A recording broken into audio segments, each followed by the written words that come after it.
கிறிஸ்துவுக்குள் பிரியமானவர்களே, ஆண்டவராகிய இயேசு கிறிஸ்துவின் விலையேறப்பட்ட நாமத்தினாலே உங்களை வாழ்த்துகிறேன்.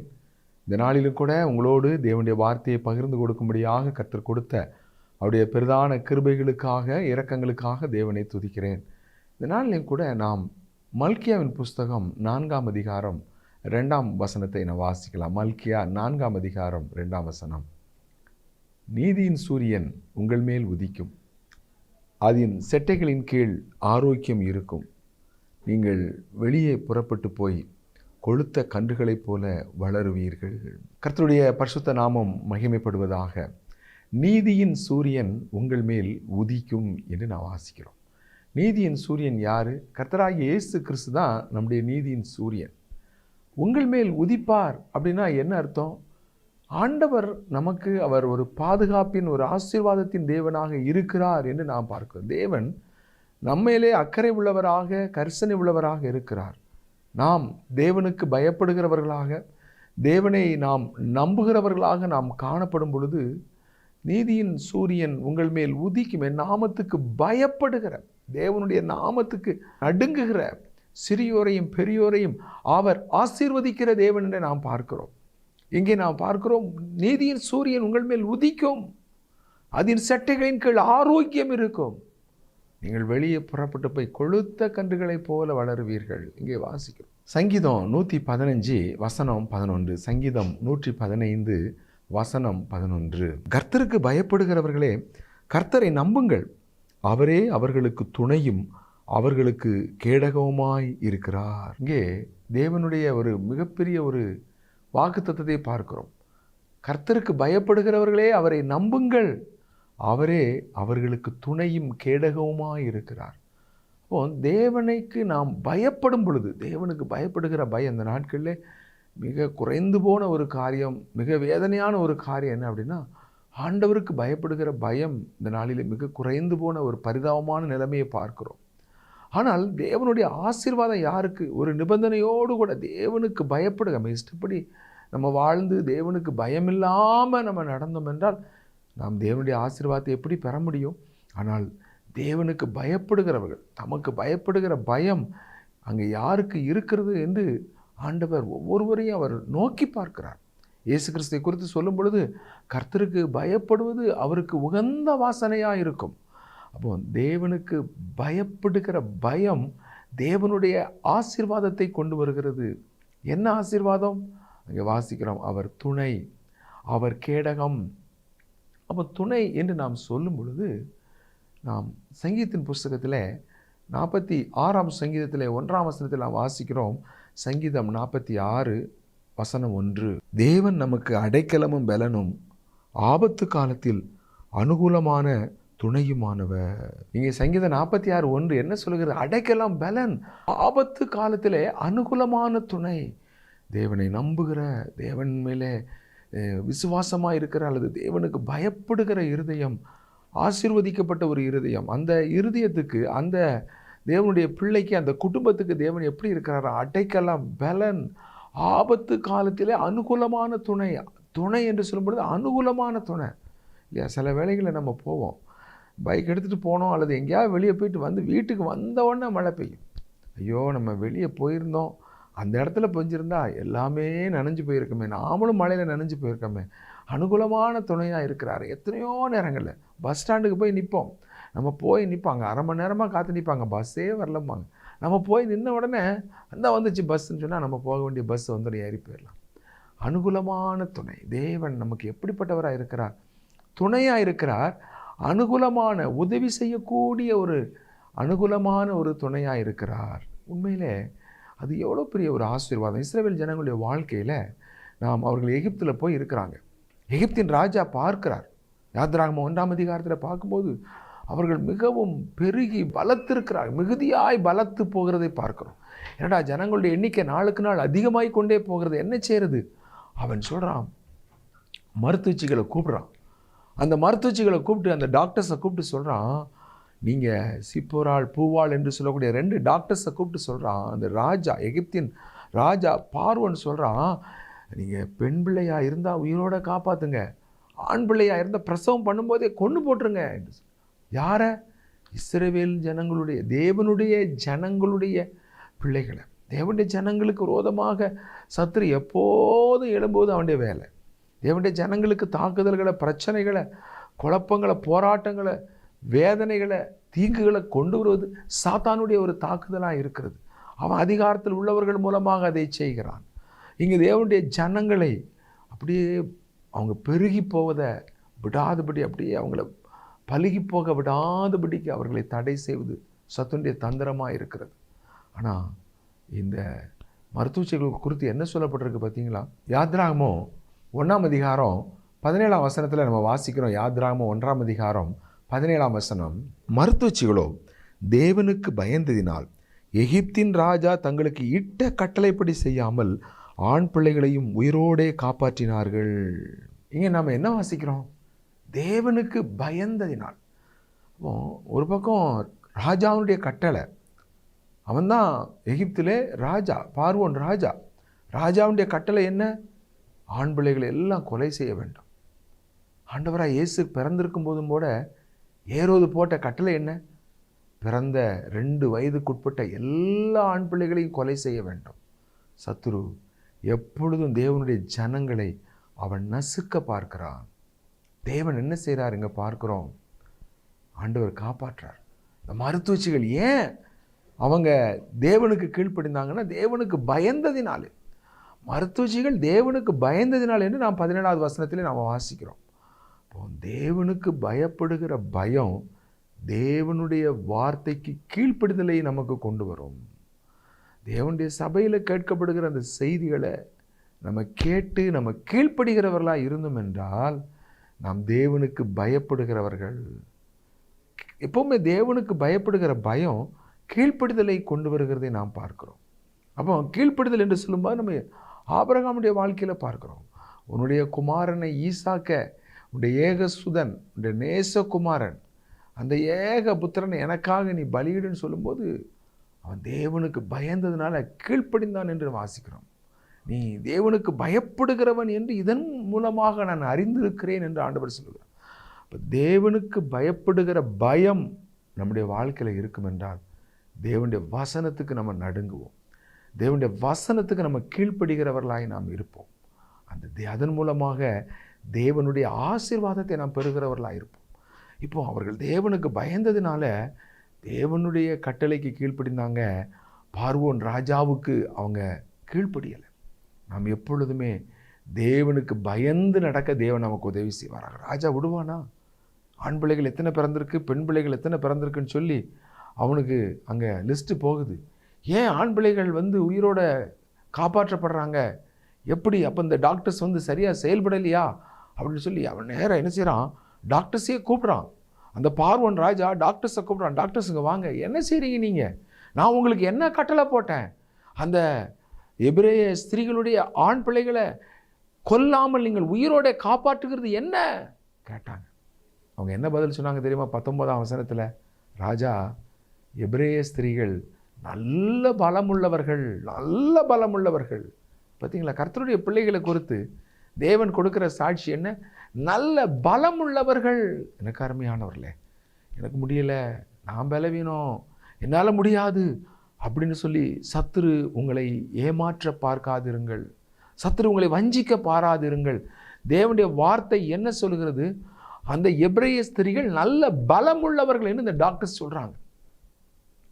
அப்போ வேதம் சொல்லுது, நீங்கள் பலவீனனாக இருந்தால் கூட நீங்கள் என்ன சொல்லணுமா? நான் பலவான், நான் கிறிஸ்துவுக்குள். நான் யாரு? நான் பலவான், பலவீனனும் தன்னை பலவான் என்று சொல்வானாக என்று வேதம் சொல்லுது. நான் பலமுள்ளவன், நான் பலவீனன் அல்ல, நான் பலவான். நாம் விசுவாசமாக நாம் அறிக்கை செய்கிறவர்களாய் காணப்பட வேண்டும். ஏனென்றால் தேவனுடைய வார்த்தை என்ன சொல்லுகிறது? பலவீனனும் தன்னை பலவான் என்று சொல்ல வேண்டும் என்று சொல்லுகிறார். அந்த எபிரேய ஸ்திரீகளை குறித்து சொல்கிறாங்க, தேவனுடைய ஸ்திரீகளை குறித்து சொல்கிறாங்க. என்ன சொல்கிறாங்க? அவர்கள் நல்ல பலமுள்ளவர்கள். தேவனுக்கு பயப்படுகிற ஒரு பயம் காணப்படும் பொழுது தேவனுடைய பலனை நாம் பெற்றுக்கொள்ளுகிறவர்களாய் காணப்படுகிறோம். நம்ம பலவீனமாக இருக்கலாம். அப்போஸ்தலனாகிய பவுல் 2 கொரிந்தியர் 12ஆம் அதிகாரம் 9ஆம் வசனத்தில் அங்கே பவுல் சொல்கிறாரு, அதற்கு அவர், என் கிருபை உனக்கு போதும், பலவீனத்திலே என் பலம் பூரணமாய் விளங்கும் என்றார். ஆகையால் கிறிஸ்துவின் வல்லமை என்மேல் தங்கும்படி என் பலவீனங்களை குறித்து நான் மிகவும் சந்தோஷமாய் மேன்மை பாராட்டுவேன். இங்கே இந்த 2 கொரிந்தியர் 12:9 பவுலுடைய சாட்சியை பாருங்கள். என் ஆண்டவர் அவருடைய கிருபையை கொடுக்கிறார். நாம் பலவீனமாக இருக்கும்போது, நாம் ஜெபிக்கும்போது, என் கிருபை உனக்கு போதும், உன் பலவீனத்தில் என் பலம் பூரணமாய் விளங்கும் என்று ஆண்டவர் சொல்லுகிறார். அருமையானவர்களே, நாம் பலவீனமாய் இருக்கும்போது தேவன் அவருடைய கிருபையை கொடுக்கிறார். நம்முடைய பலவீனத்திலே அவருடைய பலம் பூரணமாய் விளங்கும். எப்படி நம்ம அங்கே வாசிக்கிறோம்? நாம் பலவீனமாய் இருக்கும்போது கிறிஸ்துவின் வல்லமை நம்மேலே தங்குகிறது. நான் பலவீனன், நான் ஒன்றுமே முடியாது என்று நாம் ஒருபோதும் நாம் சோர்ந்து போகக்கூடாது. அங்கே 2 கொரிந்தியர் அதே 12ஆம் அதிகாரம் 10ஆம் வசனத்திலே, அன்றியும் நான் பலவீனனாய் இருக்கும்போது பலமுள்ளவனாய் இருக்கிறேன் என்று பவுல் சொல்கிறார். பலவீனமாக இருக்கிறேன்னு சொல்லும் பொழுது நாம் பலமுள்ளவனாக இருக்கிறேன். எப்படி? அங்கே தான் கிறிஸ்துவனுடைய வல்லமை நம்மை பலப்படுத்துகிறது. கிறிஸ்துவனுடைய பலன் நம்மை தாங்குகிறது. அவருடைய கிருபை நம்மை தாங்குகிறது. ஆகவே தான் பவுல் பிலிப்பியரில் சொன்னார். என்ன சொன்னார்? என்னை பலப்படுத்துகிற கிறிஸ்துவினாலே எல்லாவற்றையும் செய்ய எனக்கு பலன் உண்டு. என்னை பலப்படுத்துகிற கிறிஸ்து. நான் பலவீனமாக எந்தெந்த இடங்களிலே எனக்கு பலவீனம் இருக்குதோ, சரீர பலவீனமோ ஆவிக்குரிய பலவீனமோ, என்னுடைய பலவீனத்தில் எனக்கு உதவி செய்வதற்கு தேவ ஆவியானவர் எனக்கு கொடுக்கப்பட்டிருக்கிறார். நம்முடைய பலவீனங்களிலே உதவி செய்வதற்கு தேவ ஆவியானவர் நமக்கு கொடுக்கப்பட்டிருக்கிறார். ஆகவே தேவன் அவருடைய கிருபையை நமக்கு கொடுக்கிறார். நம்முடைய பலவீனங்களிலே உதவி செய்வதற்கு தேவ ஆவியானவரை அவர் நமக்கு கொடுக்கிறவராயிருக்கிறார். பாருங்கள், எவ்வளோ ஒரு ஆச்சரியமான காரியம். அவருடைய வல்லமை அதன் மூலமாய் அவர் நமக்கு கொடுக்கிறார். கிறிஸ்துவின் வல்லமை என் மேலே தங்கும்படி. ரட்சிக்கப்பட்ட ஒவ்வொரு தேவனுடைய பிள்ளைக்குள்ளும் பரிசுத்த ஆவியானவர் வாசம் பண்ணுறார். அப்போ நாம் பலவீனமாக இருக்கும்போது கிறிஸ்துவின் வல்லமை நமக்குள்ளே இருக்கிற பரிசுத்த ஆவியானவர் மூலமாக வெளிப்படுகிறதை நாம் பார்க்கிறோம். ரோமர் 8ஆம் அதிகாரம் 26ஆம் வசனத்தில் நாம் என்ன வாசிக்கிறோம்? ரோமர் 8:26, அந்தப்படியே ஆவியானவரும் நமது பலவீனங்களில் நமக்கு உதவி செய்கிறார். நாம் ஏற்றபடி வேண்டிக் கொள்ள வேண்டியது என்னதென்று அறியாமல் இருக்கிறபடியால் ஆவியானவர் தாமே வாக்கு கடங்காத பெருமூச்சுகளோடு நமக்காக வேண்டுதல் செய்கிறார். இங்கே நம்ம ரோமர் 8:26 வாசிக்கிறோம். அந்தப்படியே ஆவியானவரும் நமது பலவீனங்களில் நமக்கு உதவி செய்கிறார். நம்முடைய பலவீனங்களிலே நமக்கு உதவி செய்கிற ஒரு தேவ ஆவியானவர். அதனால தான் அவர் அனுகூலமான துணையாக அவர் இருக்கிறார். தேவனுக்கு பயப்படுகிற ஜனங்களே, உடைய வாழ்க்கையில் பலவீனங்களை குறித்து நீங்கள் கவலைப்பட வேண்டாம். உங்களை பலப்படுத்த வல்லவராக இருக்கிறார். உங்களை நிலைநிறுத்த வல்லவராக இருக்கிறார். ஐயோ, என்னுடைய வாழ்க்கையில் இந்த இடத்துல நான் தோற்று போகிறேனே, இந்த இடத்துல நான் ஜெயிக்க முடியலையே, நான் விழுந்து போகிறேனே என்று நீங்கள் சொல்லும் பொழுது தேவன் சொல்லுகிறார், நீ பலவீனன் அல்ல, நீ பலவான். ஏனென்றால் உலகத்தில் இருக்கிற பிசாசை விட உனக்குள்ள இருக்கிற இயேசு பெரியவர். உனக்குள்ள இருக்கிற தேவ ஆவியானவர் பெரியவர். தேவ ஆவியானவர் பெரியவர். அவர் என்ன செய்கிறார்? உங்களுடைய பலவீனங்களிலே உங்களுக்கு உதவி செய்ய வல்லவராயிருக்கிறார். அவருடைய வல்லமையை அவர் வெளிப்படுத்துகிறவராயிருக்கிறார். எனக்கு அருமையானவர்களே, அதனால தான் பவுல் சொல்கிறாரு 2 கொரிந்தியர் 12:10, அந்தப்படியே நான் பலவீனமாக இருக்கும்போதே நான் பலமுள்ளவனாக இருக்கிறேன். பலவீனமாக இருக்கிறேன், அது சரீர பிரகாரமாக இருக்கட்டும், தேவன் உங்களை பலப்படுத்த வல்லவர். ஆவிக்குரிய பலவீனமாக இருக்கட்டும், தேவன் உங்களை பலப்படுத்த வல்லவராக இருக்கிறார். ஆவிக்குரிய பலவீனத்தில் ஆவிக்குரிய பலனை கொடுக்கிறார். சரீரப்பிரகாரமான பலவீனத்திலே சரீரப்பிரகாரமான பலனை கொடுக்கிறார். கிறிஸ்துவின் வல்லமை உங்கள் மேலே தங்கும்படியாய் அவர் செய்கிறார். அவருடைய பலன் உங்களுக்கு, அவருடைய கிருபை உங்களுக்கு எதன் மூலமாய்? உங்களுக்குள்ளே வாசமாய் இருக்கிற பரிசுத்த ஆவியானவர் மூலமாக தேவன் அந்த பலனை கொடுக்கிறவராய் இருக்கிறார், பலப்படுத்துகிறவராய் இருக்கிறார். பார்த்தீங்களா, எவ்வளோ பெரிய ஒரு ஆசீர்வாதம். அனுகூலமான துணை. சோர்ந்து போன எலியா சூரிய செடிக்குள்ளே போய் படுத்துட்டான். ஏசபேல் ராணி தன்னை கொல்ல போறான்னு சொல்லி சோர்ந்து போயிட்டான். போதுங்கர்த்தாவே, என்னுடைய ஜீவனை எடுத்துக்கொள்ளும், உயிரை எடுத்துக்கொள்ளும், வேண்டாம், இனி நான் உலகத்தில் இருக்கவே கூடாது. நீங்கள் கூட அப்படி சொல்லி கொண்டிருக்கிறீங்களா? இனி நான் வாழக்கூடாது, நான் சாகணும் என்று சொல்லி நீங்கள் விதமாய் மனம் நொந்து போய் இருக்கிறீங்களா? தேவன் உங்களை பலப்படுத்த வல்லவராயிருக்கிறார். தேவன் உங்களை நிலைநிறுத்த வல்லவராயிருக்கிறார். அவர் ஒரு தூதனை அனுப்பி சுடப்பட்ட அப்பத்தையும் தண்ணீரையும் கொடுத்து ஆண்டவர் அவனை பலப்படுத்தினார். அந்த போஜனத்தின் பலத்தினாலே இரவும் பகலும் 40 நாள் விடாமல் நடந்து ஒரே பெண்ணும் மலைக்கு அவன் வந்தான். ஒரே பெண்ணும் பர்வதம் மட்டும் அவன் வந்தான். 40 நாள் கண்டினியூஸாக அவன் இரவும் பகலும் 40 நாள் தொடர்ந்து நடக்கிறான். ஒரு நாள் தூங்கலைன்னா எவ்வளோ கஷ்டமாக இருக்கும். ஒரு நாள் ஃபுல்லாக நடந்தால் எவ்வளவு டயர்டாயிரும். 40 நாள் தொடர்ச்சியாக அவன் நடக்கிறான். பலம், இந்த பலம் எங்கே இருக்கிறது? இது தேவ ஆவியானவர் கொடுக்கிற பலன். இது நம்முடைய சொந்த பலன் அல்ல, இது நம்முடைய சரீரத்தின் பலன் அல்ல, இது ஆவியின் பலன். அந்த ஆவியானவருடைய பலத்தினாலே என்று நாம் வாசிக்கிறோம். நாம கூட ஆவியின் பலத்தினாலே காக்கப்பட்டிருக்கிறோம் என்று அப்போஸ்தலனாகிய பேதுரு சொல்றார். தேவ ஆவியானவருடைய பலத்தினாலே நாம் இந்த உலகத்திலே காக்கப்பட்டிருக்கிறோம். விசுவாசத்தோடு கூட ஆவியானுடைய பலனை நாம் பெற்றுக்கொள்ள வேண்டும். ஆண்டவரே, ஆவியானவரே என்னை பலப்படுத்தும், உம்முடைய வல்லமை என் மூலம் வெளிப்படட்டும், என்னுடைய பலவீனங்களை எனக்கு உதவி செய்வதற்காக நீர் எனக்கு கொடுக்கப்பட்டிருக்கிறதுக்காக உமக்கு நன்றி என்று சொல்லுங்கள். நிச்சயமாக தேவன் உங்களை, அன்றைக்கு எலியாவை பலப்படுத்தினவர் உங்களையும் பலப்படுத்துவார். இந்த மருத்துவச்சிகள் சொன்னாங்க, அந்த பார்வோன் ராஜாவை பார்த்து சொன்னாங்க, இந்த டாக்டர்ஸ் என்ன சொன்னாங்க? அவர்கள் நல்ல பலம் உள்ளவர்கள், நாங்கள் போகிறதுக்கு முன்னாலேயே அவங்க பிள்ளையை பெற்று எடுத்துடுறாங்க. ஐயா, பிள்ளை பிறந்ததுக்கப்புறம் நாங்கள் எப்படி கொலை செய்ய முடியும்? பாருங்கள், தேவனுடைய வார்த்தை சொல்லுகிறது, கர்த்தர் அந்த எபிரேய மருத்துவச்சிகளை ஆசீர்வதித்தார். தேவனுக்கு பயந்து தேவனுடைய ஜனங்களுக்கு அனுகூலமாய் காணப்படும் பொழுது, தேவ திட்டத்தை நிறைவேற்றுவதற்கு எதுவாய் செயல்படும் பொழுது தேவன் ஆசீர்வதிக்கிறார். என்ன ஆசீர்வாதம்? அவருடைய குடும்பங்களை தழைத்தோங்கும்படி செய்தார். அந்த டாக்டர்ஸுடைய குடும்பங்களை தேவன் ஆசீர்வதிக்கிறார்.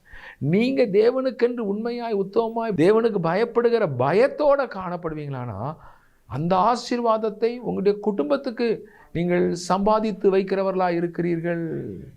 பார்த்தீங்களா? டாக்டர்ஸு தேவனுக்கு பயந்ததுனால அவர்கள் தேவனால் ஆசீர்வதிக்கப்படுறாங்க. அந்த ஆசீர்வாதம் யாருக்கு?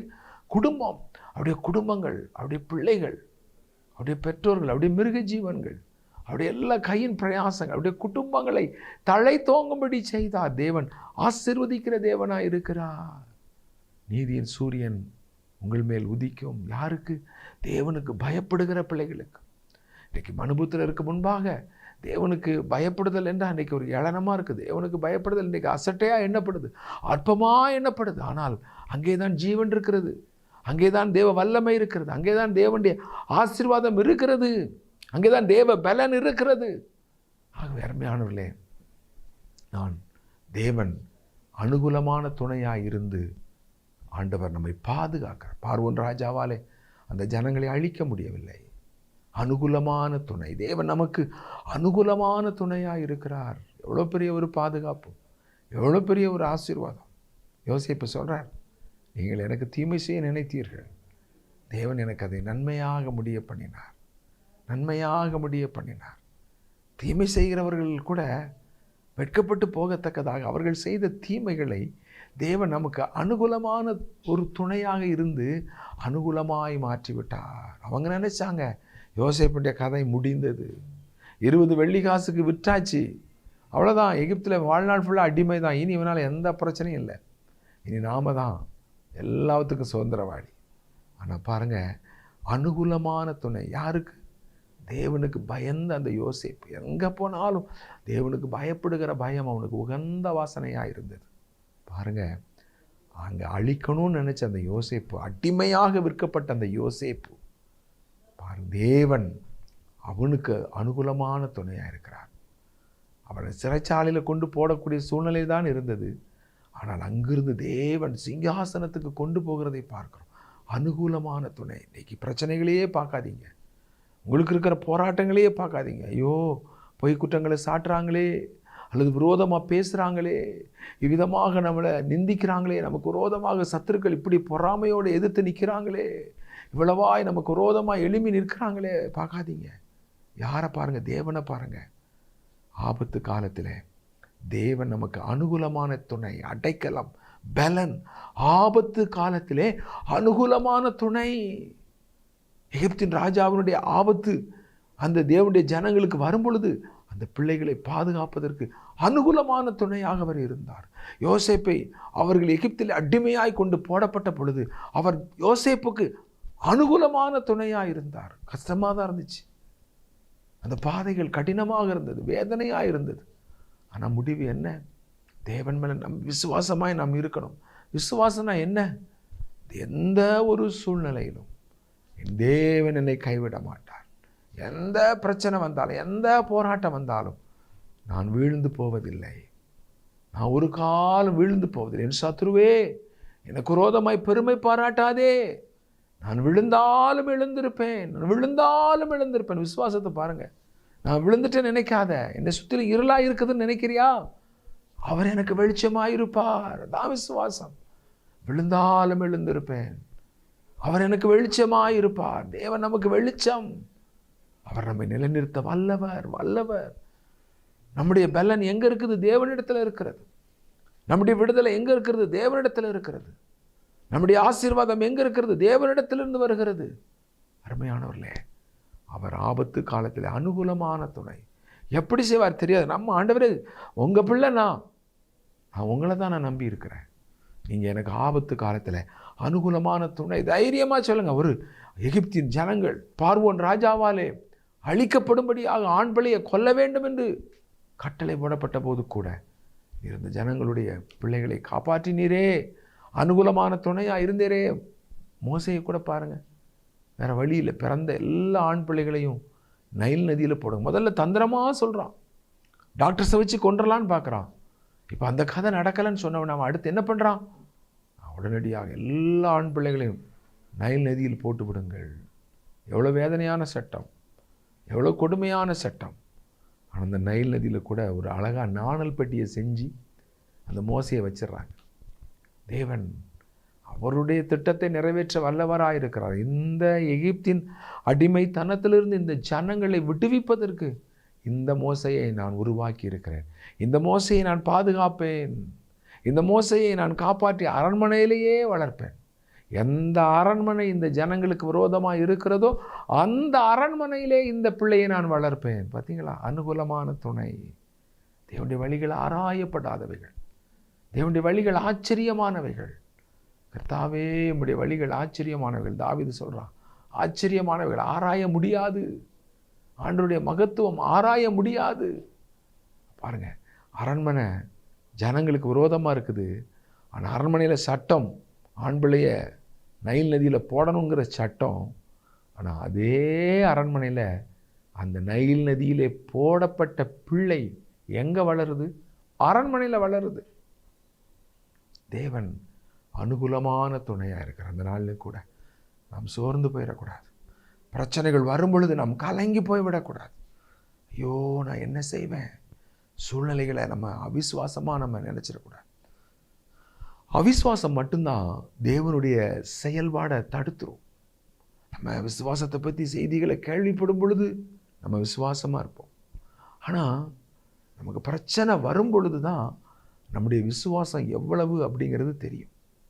சூழ்நிலைகளையே நம்ம பார்க்குறது தான் நம்முடைய மிகப்பெரிய ஒரு காரியம், பலவீனம். நம்முடைய மிகப்பெரிய பலவீனம் என்னென்னா சூழ்நிலைகள்.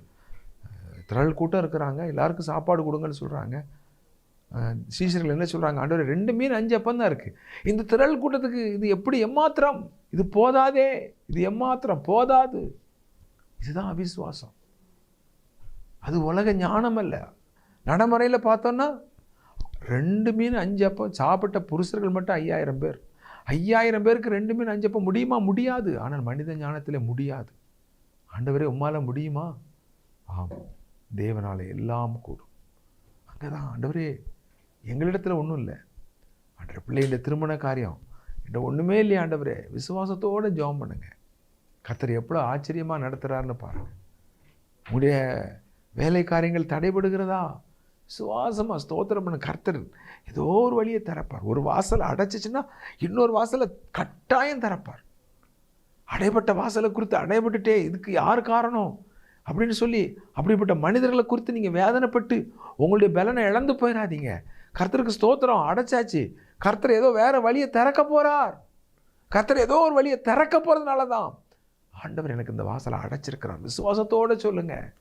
விசுவாசத்தோடு சொல்லுங்கள், நம்பிக்கையோடு சொல்லுங்கள். புது வழி திறக்க ஆண்டவரே, நீங்கள் திறக்கிறத யாரும் அடைக்க முடியாது. நீங்கள் பூட்டுனீங்கன்னா யாரும் திறக்க முடியாது. அதனால் அடைக்கப்பட்ட வாசலை பார்த்துட்டு அடைக்கப்பட்டுட்டே ஐயோ ஐயோ வேண்டாம் வேண்டாம், அது அவிசுவாசம். தேவனை நோக்கி பாருங்கள். அவர்கள் அவரை நோக்கி பார்த்து பிரகாசமடைந்தார்கள். அவர்கள் முகங்கள் வெட்கப்பட்டு போகல. அடைக்கப்பட்ட வாசலையே நோக்கி பார்த்தீங்கன்னா வெட்கப்பட்டு போயிடுவீங்க. கர்த்தர் உங்களுக்காக புது வழியை திறக்கிறத பார்க்க முடியாமல் போயிடும். கர்த்தரை நோக்கி பாருங்கள், அதுதான் விசுவாசம். கர்த்தரை நோக்கி பாருங்கள், தேவனே எனக்கு என்ன செய்ய போகிறீங்க, எனக்கு எப்படி செய்ய போகிறீங்க? உங்களுக்காக அவர் புது வழியை திறப்பார். ஆச்சரியமாக இருக்கும். ஜெபம் பண்ணிகிட்டே இருங்க, ஸ்தோத்திரம் பண்ணிகிட்டே இருங்க, நன்றி சொல்லிகிட்டே இருங்க. தேவன் அனுகூலமான துணையாக இருப்பார். ஆபத்து காலத்தில் அனுகூலமான துணையாக இருப்பார். ஒன்று தான், தேவனுக்கு பயப்படுகிற பயம் உங்களுடைய இருதயங்களில் இருக்கட்டும். தேவனுடைய வசனத்தை கை கொண்டு நடக்கணுங்கிறதுல நீங்கள் கவனமாக இருங்க. உங்களுக்காக புதிய வழியை திறப்பார். உங்களை தேவனுக்கு ஒப்பு கொடுங்க. ஆண்டவரே, நான் என்ன ஒப்பு கொடுக்குறேன். ஆண்டவரே, எனக்கு புது வழியை நீங்கள் திறக்க போகிறதுக்காக ஸ்தோத்திரம்னு சொல்லுங்கள். கர்த்தர் நேர்த்தியாக நடத்த ஆச்சரியமாக இருக்கும். அது நம்முடைய கண்களுக்கு ஆச்சரியமாக இருக்கும். அது கர்த்தராலே ஆயிற்று. அது நம்முடைய கண்களுக்கு ஆச்சரியமாக இருக்கும். கர்த்தர் தாம் இந்த நாட்களில் உங்களை அவிதமாக அவர் பலப்படுத்துவார். அவங்களுடைய வாழ்க்கையில் அவர் அனுகூலமான துணையாய் இருந்து கர்த்தர் வேண்டுவதற்கும் நினைப்பதற்கும் அதிகமாய் கிரியை செய்கிற தேவன் உங்களையும் உங்களுடைய குடும்பங்களையும் அவர் அபரிவிதமாய் ஆசீர்வதிப்பாராக. நாம் ஜெபம் செய்வோமா? எங்கள் நல்ல ஆண்டவரே, ஆபத்து காலத்தில் அனுகூலமான துணை என்று சொன்னீரப்பா. அன்றே உமக்கு ஸ்தோத்திரம். இந்த பிள்ளைகளுடைய வாழ்க்கையில் அன்றே நீர் அனுகூலமான துணை என்பதை அவர்கள் கண்டு உம்மை துதிக்கத்தக்கதாக கர்த்தர் பெரிய காரியங்களை செய்ய வேண்டும் என்று ஜெபிக்கிறோம். உம்முடைய நல்ல நாமத்தை மகிமைப்படுத்தும், ஆசீர்வதியும் காத்துக்கொள்ளும். இயேசு கிறிஸ்துவின் நாமத்தில் ஜெபிக்கிறோம் எங்கள் நல்ல பிதாவே. ஆமென், ஆமென். பிரியமானவர்களே, நீங்கள் நேரம் ஒதுக்கி தேவனுடைய வார்த்தையை கேட்டதற்காக உங்களுக்கு நன்றி சொல்கிறோம். நீங்கள் யூடியூப்பிலே ராஜ்குமார் தங்கமணி என்று ஆங்கிலத்திலே டைப் செய்வீர்களானால் இன்னும் அநேக செய்திகளை அங்கே நீங்கள் கேட்கலாம். கேளுங்கள், மற்றவர்களுக்கும் அறிமுகப்படுத்துங்கள். கர்த்தர் தாமே உங்களை ஆசீர்வதிப்பாராக. நாம் மறுமுறை சந்திக்கும் வரைக்கும் தேவனுடைய கிருபை உங்கள் அனைவரோடும் கூட இருப்பதாக. ஆமேன், ஆமேன்.